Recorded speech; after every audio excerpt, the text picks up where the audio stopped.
Good afternoon, everyone. This is Krishnakumar hosting this webinar for Definedge Solutions. Let us take a quick look at a new feature which is called the indicator digger. Let me just try to dig it out. I don't recall where it is. Yeah, there you go. Probably this is one indicator which everyone is aware of and they are excited about, isn't it? Okay, so this is indicator digger feature that we have. Obviously, you can choose the time frame that you want, daily, weekly, monthly, whatever. This is based on candlestick charts and menu here. So you can choose the charting format right at the top. I think OHLC is the default setting. You can run this in other charting formats too. Given the nature of this indicator, it is more suited in time-based chart, right? Because when you're talking about drop in volatility and all that, it is the noise element which brings up that shrinking in volatility. This Bollinger Band contraction, if it happens because your range is shrinking, right, then it is even more powerful. So if it is a volatility based indicator, I typically like to use the regular price, the candlestick chart. Okay, so you have these many columns here, information that is generated. Of course, you know most of the thing. Upper band is, if you don't know, Bollinger Band has 3 bands. So I will plot the Bollinger Bands alone. So the middle line is your default setting is 20 day, depending upon the time frame that you have chosen. It will be a 20 period simple moving average. This is 2 standard deviations above the 20-day average, and the red line is the -2 standard deviation from the middle line, which is the 20-day moving average. We are using a daily chart, so this is a 20-day moving average. Okay, so one of the very popular uses of this one Bollinger Bands is the Bollinger Band squeeze, where there is a, when both the bands start contracting, which is this contraction will happen when the volatility shrinks. So it's called a Bollinger Band squeeze. So after this kind of a contraction that happens, you will invariably see a trending move, a big expansion in volatility, and price will generally get into a sharp trend. So that is the basic, what shall I say, rule of thumb kind of an approach to Bollinger Band squeeze. So this is a classic squeeze that you see here, right? So of course, if the Bollinger Band squeeze happens in a bigger time frame, you will obviously see a much more stronger kind of a breakout. So this is some kind of a squeeze that you saw, and then you saw a sharp collapse, and we are getting into some kind of a squeeze here. Let us see in which direction this resolves. And in monthly time frame, if you notice, the bands are just expanding, which basically means volatility is high. And typically what happens is, after this expansion, do you see this contraction here? So this is cyclical. Volatility trend, everything is cyclical. So you had this squeeze, and then the band started widening, and then they started contracting, and the contraction happened because the price got into a counter trend move, or even a sideways consolidation is good enough. So here again, if you notice, the bands have widened. So the question is, how will the price meet the moving average? If it meets the moving average very quickly, then there will be a sharp cut in price. If the meeting happens later, then of course it will be a time-wise consolidation, right? So let us see. It's going to be interesting. So you have this upper band value, middle band value, and lower band value, which is nothing but the value of these 3 bands: the middle band, upper band, and lower band. Middle band by default is the 20 period moving average. You can of course change it. You have the option to change the moving average here, and the standard deviation. All these things you can change if you want, but these are the default settings. So based on what you choose, the upper, middle, and lower band values are displayed here. The band difference is also mentioned in percentage terms. So in Nifty 50, the difference between the upper and the lower band is 5.73%, whereas in Nifty Bank, if you notice, it is okay. OHLC volume is fine. Add Bollinger Bands, right? Add this, and of course we can remove 200 MA, and of course we can remove this. Just have volume and this one. I think we should be good to go now. So if you notice, the bands are slightly wider, the upper and the lower band, whereas if you look at Nifty, it will be much closer, relatively speaking, because if you look at the band difference, it is band difference. Let's see. Give me a second, guys. Yeah. So the bigger the difference, the wider the bands will be from each other. And of course, you have the middle band change, which is nothing but how much the 20 period moving average has moved up in the last bar compared to the previous one. So in Nifty's case, the 20 period moving average has gone up by 0.13%, which is nothing. It is probably just flattish, right? And of course, you also have the price position in relation to the bands. So bullish middle, if you look at the chart, if the price is within the band, and if the price is above the middle band, which is the 20 period average, then it is called as a bullish middle.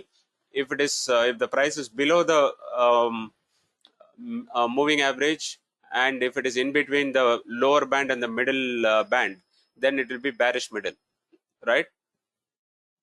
So in case of Adani Enterprise, it is bearish middle because the closing price is in between the moving average and the lower Bollinger Band.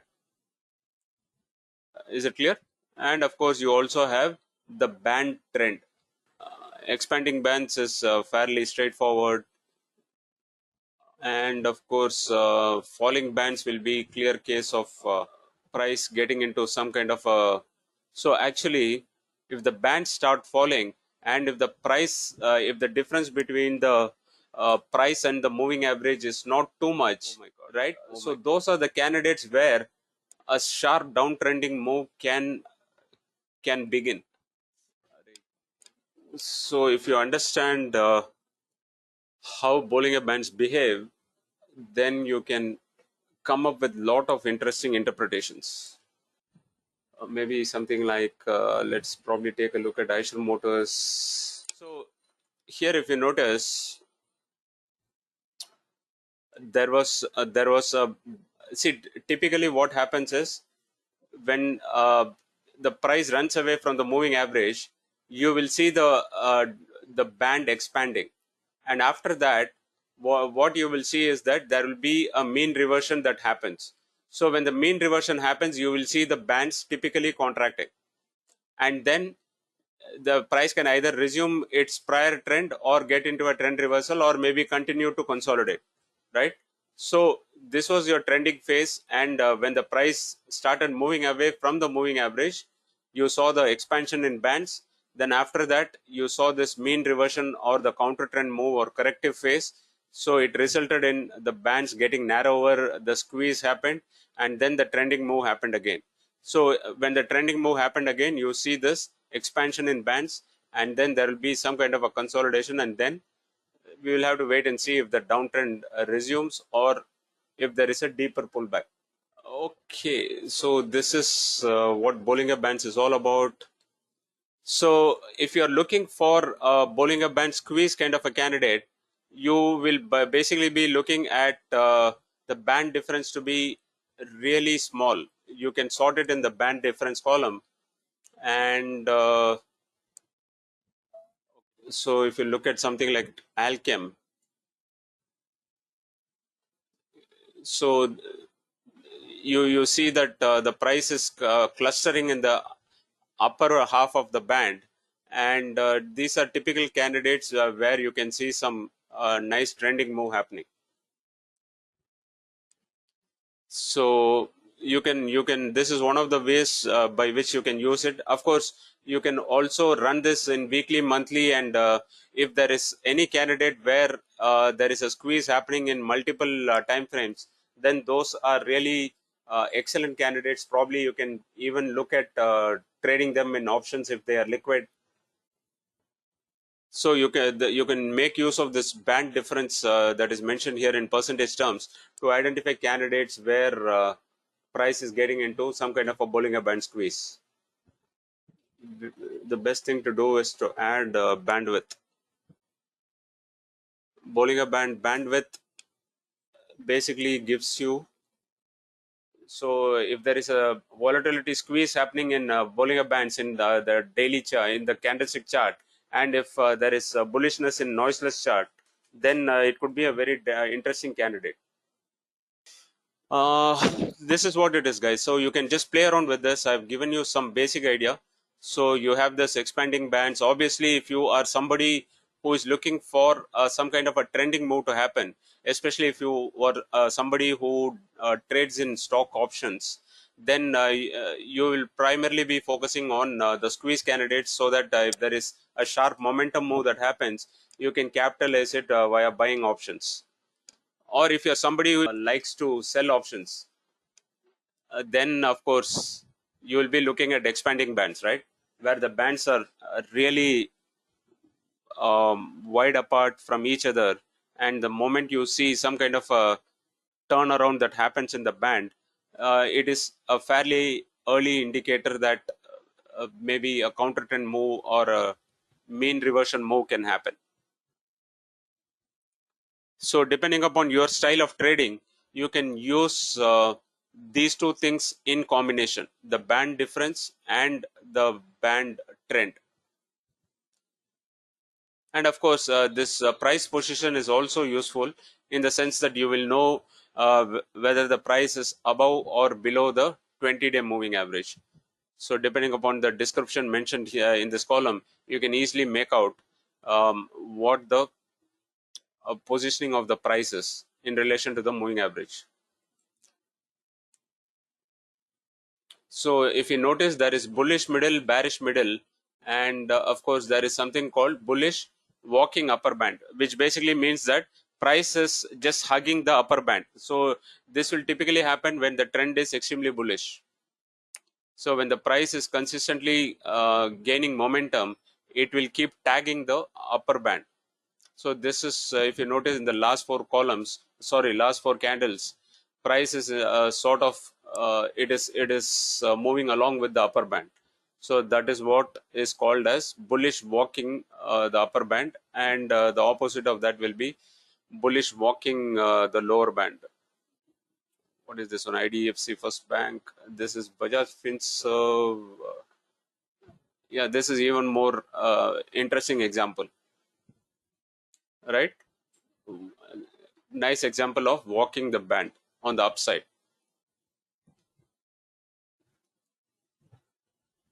And what is the other one? We don't have walking bands on the lower side because